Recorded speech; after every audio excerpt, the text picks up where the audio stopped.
नमस्कार. आज आपल्या तरुण भारत लाईव्ह स्टुडिओमध्ये विजय केशरी प्रतिष्ठानचे अध्यक्ष श्रीयुत अविनाशजी पाटील आलेले आहेत. अविनाशजी नमस्कार. नमस्कार संजयजी. अविनाशजी, आमच्या सगळ्या जळगावकरांच्या मनामध्ये एक विषय आहे, त्यामुळे सगळ्यांना माहिती आहे. तो विषय असा आहे की विजय केशरी प्रतिष्ठाननी राम मंदिर ते राष्ट्र मंदिर असं सगळं सुरू केलं. हो. आणि त्याच्यानंतर बरेच कार्यक्रम केले, तुम्ही त्या पद्धतीने केले. तुम्हाला हौस आहे सांस्कृतिक विषयाची, समाजाची, हे दिसतं त्याच्यातनं. पण त्याच्यानंतर तुमचं नाव एकाएक आम्ही लोकसभेच्या उमेदवारीसाठी बघितलं. तर हे एकंदरीत गणित एकदम आमच्या डोक्यातनं सुटलं नाही. त्याचं काय माध्यम काय, आणि खरंच तुमच्या मनात हे सगळं होतं आणि खरंच नाव आलेलं आहे हे तुम्हाला वाटत होतं? तर एक थोडासा उलगडा म्हणून आज मी तुम्हाला हा प्रश्न विचारतोय थोडा. बघा, राम मंदिर ते राष्ट्र मंदिर ही जी काही घटना होती, राम मंदिराची जी काही प्राणप्रतिष्ठेची जी घटना होती, ती भारतीय इतिहासातली घटना होती. आणि मी हिंदुत्वाच्या विचारांचा, सांस्कृतिक विचारांचा पुरस्कर्ता आहे. त्यामुळे त्या संदर्भातलं जागरण करणं किंवा त्या उत्सवात उत्साहानं सहभागी होणं हे तर माझं कर्तव्य आहे. त्यामुळे तो जो काही आपण जानेवारीच्या महिन्यामध्ये किंवा ते जे काही राम मंदिराचा सगळा उत्सव जो सुरू होता, त्यामध्ये आपण ती काही जागरण केलं, जे काही बॅनर जे तुम्ही म्हणताय राम मंदिर ते राष्ट्र मंदिर, आणि तो एक मेसेज, तो एक संदेश आपण सगळ्यांना पोहोचवण्याचा प्रयत्न केला. त्याचं स्लोगन खूप चांगलं होतं, पण राम मंदिर ते राष्ट्र मंदिर.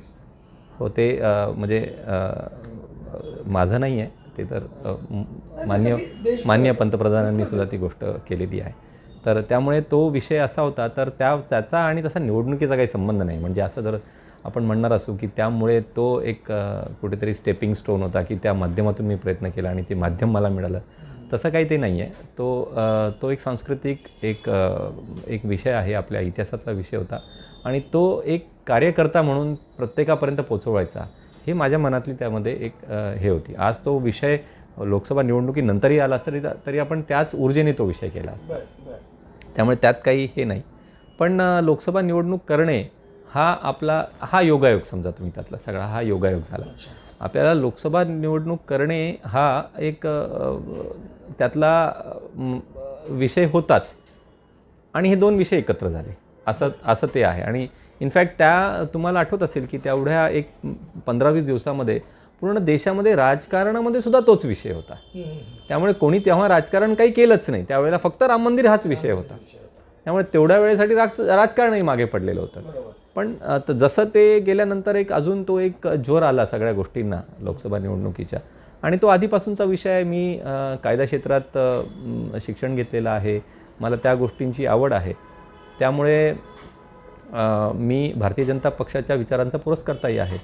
त्यामुळे त्यांच्याकडून म्हणजे पक्षाकडून उमेदवारी मागायची हे माझ्या मनात होतं, आणि तो प्रयत्न मी केला.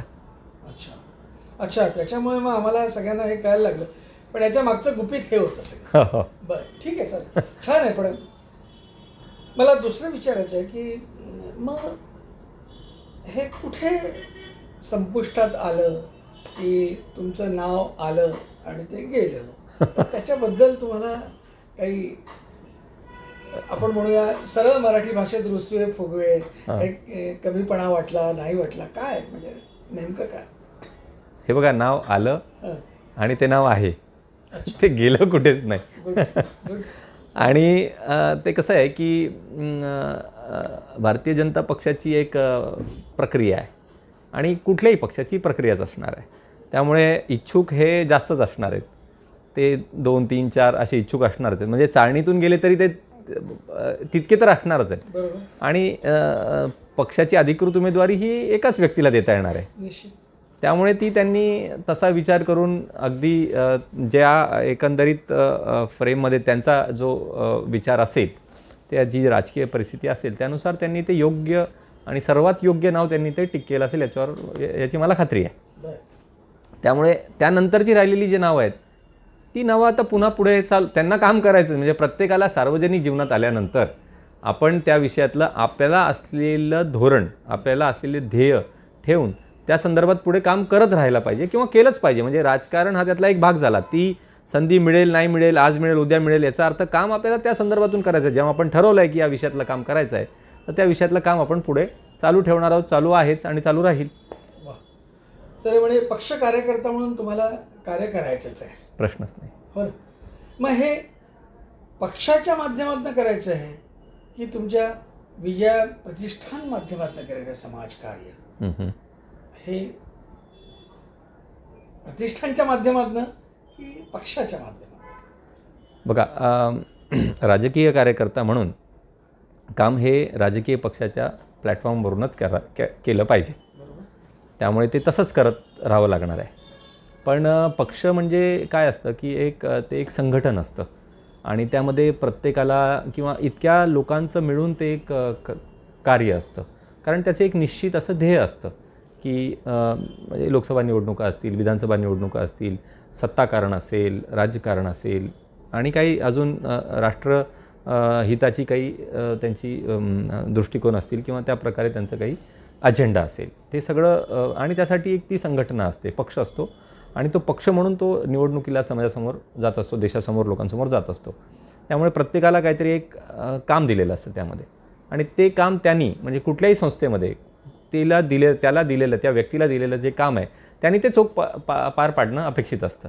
आणि मला असं वाटतं की कुठलाही पक्ष, कुठलीही संघटना, कुठलीही संस्था ही त्या व्यक्तीला म्हणजे दिलेल्या व्यक्तीला काय जास्तीत जास्त योग्य काम आहे असं विचार करूनच देत असते. कारण संघटनेलासुद्धा, संस्थेलासुद्धा त्यातून अपेक्षित परिणाम साधायचा असतो. कुठलाही काम करण्याचं म्हणजे त्यातून अपेक्षित परिणाम आला पाहिजे. तो कधी येणार आहे तर तो जो व्यक्ती आहे तो त्या व्यक्तीसाठी सर्वात योग्य ते काम देतात त्याला. असं जनरली कुठेही असंच असतं. म्हणजे अगदी कमर्शियल व्यावसायिक संस्थांपासून राजकीय पक्ष असतील किंवा कुठल्याही प्रकारच्या संस्था असतील तर त्यामध्ये एक स्पेसिफिक काम असतं, ते काम दिलं जातं, ते काम तुम्हाला करायचं आहे आणि त्या पद्धतीने पक्षाचं काम, राजकीय काम पुढे न्यायचं असतं. मग ते राजकीय काम आहे ते एका विशिष्ट दिशेने, विशिष्ट प्रक्रियेमधून आणि विशिष्ट प्रकारे ते चालणार आहे, तर ते करायचंच आहे. पण आपण जेव्हा कसं आहे, राजकारण हे ठीक आहे, राजकारण एक पार्ट झाला आयुष्याचा, सामाजिक जीवनाचा राजकारण हा एक भाग झाला. पण देशाच्या एकंदरीत हिताचा किंवा संस्कृतीचा किंवा समाजाच्या विविध अंगांचा बरेच पैलू असतात आणि ते करताना तुम्हाला जेव्हा तुम्ही या सर्व कामात सक्रिय आहात तर निश्चितच तुम्ही सामाजिक कामही करू शकता किंवा करताच. त्याचं तिथे तुम्हाला थोडी मोकळीक असू शकते कारण तो सामाजिक प्लॅटफॉर्म जो आहे तो काही प्रमाणात आपण काही बाकीच्या ज्या गोष्टी आहेत, ज्या तुम्हाला प्रत्येकाला काही ना काही विषयांची आवड असते, तर त्या विषयाच्या संदर्भातलं जे काम असेल ते तुम्ही प्रतिष्ठानच्या माध्यमातून करू शकतात, कुठल्याही NGOच्या माध्यमातून करू शकतात, स्वतः कार्यकारी अधिकारी असलेल्या NGOतून करू शकतात किंवा दुसऱ्यांच्या NGOमधून पण तुम्ही जाऊन करू शकतात. म्हणजे अगदी तुम्हीही करू शकतात, कोणीही करू शकतं. त्यामुळे विजया केशरी प्रतिष्ठान हे त्या संदर्भातलं सामाजिक काम करण्याचं एक प्लॅटफॉर्म आहे, तो मंच आहे आणि त्या संदर्भातून जे जसं काम जसं येईल पुढे त्या पद्धतीने आपण ते काम करतो. पार्टीमध्ये राहून कार्यकर्ता म्हणून जगून पुढे विकास काम जे काही कार्य आहे पार्टीतले ते सगळे तुम्ही करणार? 100% आदेश असेल त्याप्रमाणे, आदेशाप्रमाणेच करणार. आदेश नसेल तरी करणार. अगदी. हे पण आदेश नसल्यावर तुम्ही शेवटचा बूथ कार्यकर्ता आहातच. छान आहे ते. आणि मला एक म्हणायचं होतं की तुमचा हा सगळा प्रवास बघता सांस्कृतिकमध्ये पण तुम्हाला खूप जास्त इंटरेस्ट आहे असं दिसलं आम्हाला त्या कार्यक्रमात आम्ही जे बघत होतो. जी, मला पण 1-2 कार्यक्रमात तुमच्या याची संधी मिळाली. जी, म्हणजे मध्ये तुम्ही राहुल सोलापूरकर वगैरे सगळ्यांना अतिशय छान व्याख्यान मला केली. चांगला विषय होता, छत्रपती शिवाजी महाराजांचा विषय होता 2 ठिकाणी चांगला, दुसऱ्या ठिकाणी राम मंदिर हा विषय होता. जी. म्हणजे सांस्कृतिक याच्यामध्ये पण तुम्हाला हे आहे. तर मला एक म्हणायचं आहे की याच्यामध्ये पण तुम्ही जळगावकरांसाठी, आपल्या सगळ्या समाजासाठी हे सगळं कार्य सातत्याने पुढे ठेवणार?